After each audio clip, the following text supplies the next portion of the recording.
उस शक्ति के शासन से कभी मुक्त नहीं रह सकता। कभी अवसर मिला तो लक्ष्मी के साथ सुखपूर्वक समय बिताने का सौभाग्य प्राप्त होता है। मैं कभी तो दानवों के साथ युद्ध करता हूं। अखिल जगत को भय पहुंचाने वाले दैत्यों के विकराल शरीरों को शांत करना मेरा परम कर्तव्य हो जाता है। आगे और तोड़ पाड़ दिया। मुझे सब प्रकार से, ये 29 पृष्ठ पे है पहले सकंद का, मुझे सब प्रकार से शक्ति के अधीन होकर रहना पड़ता है। मैं दुर्गा के अधीन हूं और उन्हीं भगवती शक्ति का, दुर्गा का मैं निरंतर ध्यान किया करता हूं, यानी मैं उससे की पूजा करता हूं।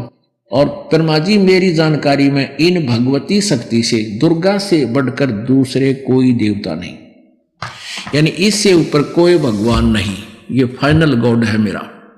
अब दुर्गा क्या कहती है? वो कहती है ब्रह्म की साधना करो, क्योंकि इन ज्ञान, अब जैसे मां के पेट में प्राणी को पूरा ज्ञान होता है और बाहर आते भूल जाता है, ऐसे ही दुर्गा भी ऊट पटांग, क्योंकि एक सतलोक से निकलने के बाद इनकी ऐसी ही स्थिति हो गई है, इनको यथार्थ ज्ञान नहीं रहा। अब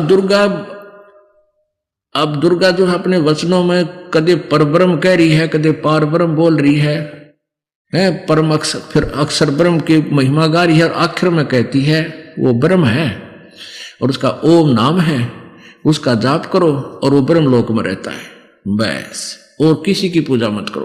तो इससे विष्णु जी के अज्ञान की पोल खुल गई।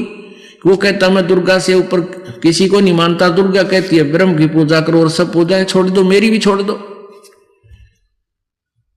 आगे देखो, इसी दुर्गा पुराण में 562 पृष्ठ पे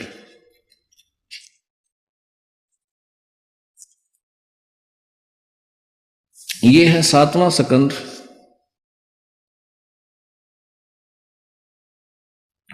और 562 पृष्ठ।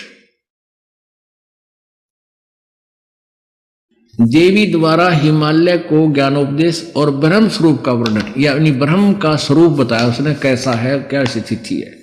श्री देवी कहने लगी पर्वतराज इस प्रकार योग युक्त होकर, ये तो अपने बारे में कह रही है, यहां कहती है उस ब्रह्म का क्या स्वरूप है।